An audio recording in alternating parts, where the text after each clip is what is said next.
Good morning. Praise the lord. మన బైబిల్లో చూసినట్టయితే యోహాను సువార్త 3వ అధ్యాయం 16 వచనం, దేవుడు లోకంను ఎంతో ప్రేమించిన గాక ఆయన తన అద్వితీయ కుమారునిగా పుట్టిన వాని అందు విశ్వాసముంచు ప్రతివాడును నశింపక నిత్య జీవము పొందుటకు ఆయనను అనుగ్రహించును.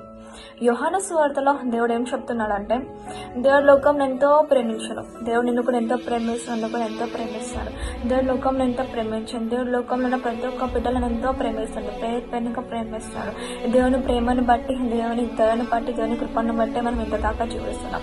దేవుని ప్రేమ కానీ, ఆయన కనికరము కానీ, ఆయన దయ కానీ, ఆయన కృప కానీ మనం లేకపోతే మనం ఇంతగా మనం జీవించే వాళ్ళం కూడా కాదు. ఆయన పరిశుద్ధ గ్రంథంలో దేవుడు ఏం చెప్తాను చక్కనమాట, దేవుడు లోకం ఎంత ప్రేమించాడు, దేవుడు నిన్ను కూడా ఎంతగానో ప్రేమిస్తున్నాడు. నిన్ను కూడా ఎంతగానో నీ పట్ల దేవుడు ఎంతగానో ఆశపడుతున్నాడు, ఎంతగానో గొప్ప ప్రణిక కలిగి ఉన్నాడు.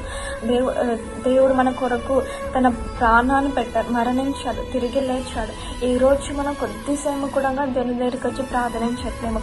వచనం చూసినట్టయితే ఆయన మన కొరకు పుట్టి ఉన్నాడు అద్వితీయ కుమారునిగా. అంటే ఈ లోకంలో మనము కొంతమందికి నువ్వు అద్భుతం, నువ్వు లుకింగ్ బ్యూటిఫుల్ అని ఎంతోమందికి మనం చెప్తుంటాం. కానీ ఈ లోకంలో అద్వితీయ కుమారుడికి ఎవరు పుట్టాడు? యేసుక్రీస్తు.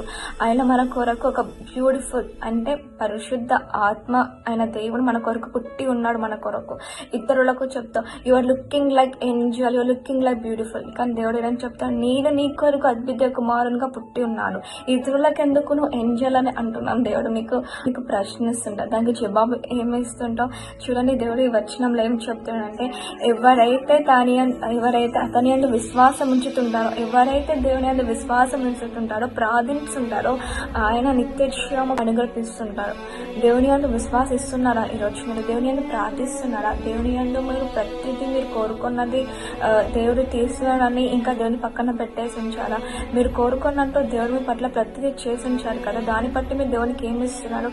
థ్యాంక్స్ చెప్తున్నారా? కృతజ్ఞత చెప్తున్నారు? లేకపోతే దేవుడు నాకు ఇచ్చిన దేవుని పక్కన పెడుతుంటారు. మనం చూసినట్టయితే లోకంలో చాలా మంది దేవునికి యూజ్ అండ్ త్రో చేసుకుంటారు. ఎలా అంటే, ఒక ఎగ్జామ్స్ లో పాస్ అయినంత వరకు కానీ, ఒక జాబ్ వచ్చేంత వారకే కానీ చర్చికి వెళ్ళడం కానీ, దేవుని విశ్వాసం పెట్టడం కానీ, ప్రార్థించడం కానీ, బైబిల్ చదవడం కానీ ఇలాంటివి చేస్తుంటారు. ఎంతవరకు నేను పాస్ కావాలి, నాకు జాబ్ కావాలి అన్న వరకు విశ్వాసిస్తుంటారు. జాబ్ వచ్చినాక, పాస్ అయినాక ఎట్లా అంటుంటారు, ప్రార్థించడానికి బైబిల్ కూడా ముట్టారు, ప్రార్థనలో ముఖాలు కూడా ఉంగారు. అంటే మీ అవసరం బట్టే మీరు దేవునికి యూజ్ చేసుకుంటారు. కానీ దేవుడు అవసరం బట్టి యూజ్ చేసుకుంటుంటే ఈ లోకంలో మీకన్నా వ్యర్థమైన వారు ఎవ్వరు కూడా ఉన్నారు. మీకన్నా వ్యర్థమైన జీవితం ఎవరిది పక్కనోళ్ళు నిన్ను నవ్వే స్థితిగా మీ జీవితం ఉంటుంది. నువ్వు దేవుని యూజ్ అండ్ త్రో చేసుకుంటున్నారు. కానీ దేవుడు ఏం చేస్తున్నాడు? ఇంకా మిమ్మల్ని ప్రేమిస్తున్నాడు, ఇంకా మీ మీద దయ చూపిస్తున్నాడు. దేవుడికినగా మీ జీవితంలో యూజ్ అండ్ త్రో చేసుకుంటే మీ జీవితం కన్నా వేస్ట్ లైఫ్ ఎక్కడ కూడా ఉంటుంది. కాబట్టి దేవుడు ఏం చెప్తున్నాడు? నేను ఎంతగానో ప్రేమిస్తున్నాను, నా దగ్గరికి రా, ముఖాలు ప్రార్థించు, విశ్వసించు, నువ్వు కోరుకున్న ప్రతిదీ పట్ల నేను తీర్చుతాను అని దేవుడు ఇంత చక్కని వాగ్దానం మన పట్ల చెప్పంగా కూడా మనం ఇంకా దేవునికి దూరంగానే పెడుతున్నాం. మనం ఇంకా దేవునికి డిస్టెంట్ గానే మెయింటైన్ చేస్తుంటాం. మనకున్న హృదయం కూడా ఇతరులకు ఇస్తున్నాం, కానీ దేవునికి మాత్రం మన హృదయం ఇస్తలేము. మనకున్న బ్యూటిఫుల్ హార్ట్, అండ్ దేవుడు మనకు ఒక బ్యూటిఫుల్ హార్ట్ ఇచ్చారు. ఆ హార్ట్ ఎవరి కోసం ఇచ్చాడు? హృదయం ఎవరి కోసం ఇచ్చాడు? దేవుని కొరకు ఉంచాడు. దేవుని కొరకు ఉంచాడు. నీ హృదయము నా దగ్గర పెట్టు, నాకియ్యు నీ హృదయము, నీలో ఉన్న ప్రతి నేను తీర్చుతాను, కావాల్సింది ప్రతి నేను ఇస్తాను దేవుడు చెప్తున్నప్పుడు కూడా ఇంకా మీరు మీ హృదయాన్ని మీరు దేవునికి ఇవ్వట్లేదు. మీ హృదయాన్ని మీరు దేవునికి ఇవ్వకుండా ఇతరులకు మీరు హృదయం ఇచ్చి వాళ్ళ దగ్గర మీరు ఒక క్యారెక్టర్ అనేది లూజ్ చేసుకుంటున్నారు. కానీ దేవుడు ఇంకేం చెప్తున్నాడు? మీ క్యారెక్టర్ని నిన్ను కాపాడుతాను, నా దగ్గరికి రండి. మీ క్యారెక్టర్ ఏవో నాకు తెలుసు, ఇతరులకు తెలియకపోయినా నాకు తెలుసు అని దేవుడు చెప్తున్నాడు. రోజు నుంచి మీ జీవితంలో మీరు దేవునికి మీ హృదయాన్ని ఇస్తారా? ఇంకా లోకాశల వైపు ఉండి లోక స్నేహం వైపు అని లోక స్నేహం కానీ లోక ప్రేమ వైపు తిరిగి మీ జీవితాన్ని వ్యర్థం చేసుకుంటున్నారా? మనం చూసినట్టయితే ఎగ్జాంపుల్గా మీ ఫ్యామిలీ తోటి కానీ మీ ఫ్రెండ్స్ తోటి కానీ ఒక లాంగ్ టూర్ వెళ్తుంటారు. అంటే ఫ్యామిలీ ట్రిప్ కానీ అలా వెళ్తున్నప్పుడు ఒక 1 వీక్ ఆర్ 5 days అట్లా ఉన్నప్పుడు తిరిగి మీ ఇంటికి వస్తుంటారు. మీ మీరు కూడా ఈ లోకంలో మీరు లోకమంతా తిరిగి కూడా మీరు వచ్చే దగ్గర ఏసై దగ్గరనే ఈ లోకం తిరుగుతూ ఉంటారు. తిరిగి వచ్చేది మీరు ఏసై దగ్గరికి వస్తున్నారు. ఆయన దగ్గరికి వచ్చి ప్రార్థించిందాక మీ పని అనేది కూడా కుదరదు. అది దేవుడు ఏం చెప్తాను, ఈ లోకంలో మీకు ఇంకెన్నో అవకాశం ఇస్తున్నాడు.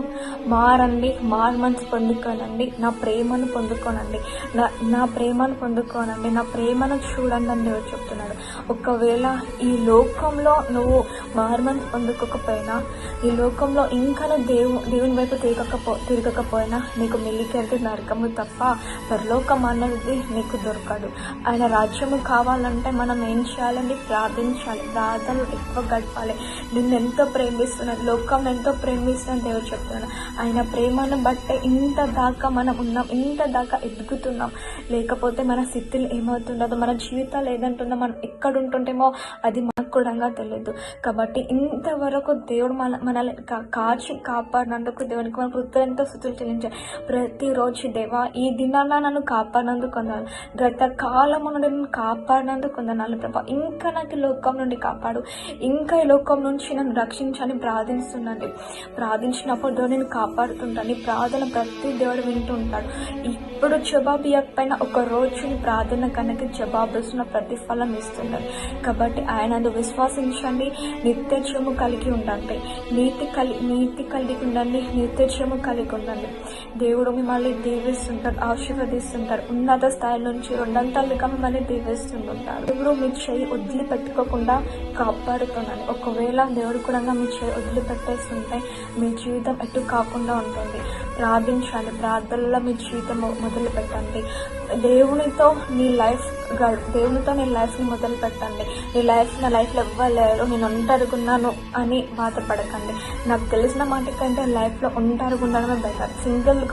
సింగిల్ కంటే నీ లైఫ్లో నీ ఫ్రెండ్స్ కానీ ఎవరు ఉండడమే బెటర్. ఎందుకంటే ఎప్పుడైతే నీ ఫ్రెండ్స్ కానీ ఎవరైనా ఉంటుంటే నువ్వు దేవునితోటి ఇంతగానో విశ్వాసించు, ఇంతగానో ప్రార్థించు, వాళ్ళతోనే తిరిగి నీ టైం అంతా వ్యర్థం చేసుకుంటుంటే, ఎప్పుడైతే నువ్వు ఒంటరిగా జీవిస్తుంటావో కొద్దిసేపు అయినా నువ్వు దేవునితోటి మాట్లాడగలవు, కొద్దిసేపు అయినా నీకున్న సమస్యలను దేవునితోటి షేర్ చేసుకోగలవు, కొద్దిసేపు అయినా నీకున్న స్థితిని బట్టి దేవుని దగ్గర నువ్వు చెప్పగలవు. అప్పుడు దేవుడు ప్రతి దాని నుంచి విడుదల ఇస్తుంటాడు.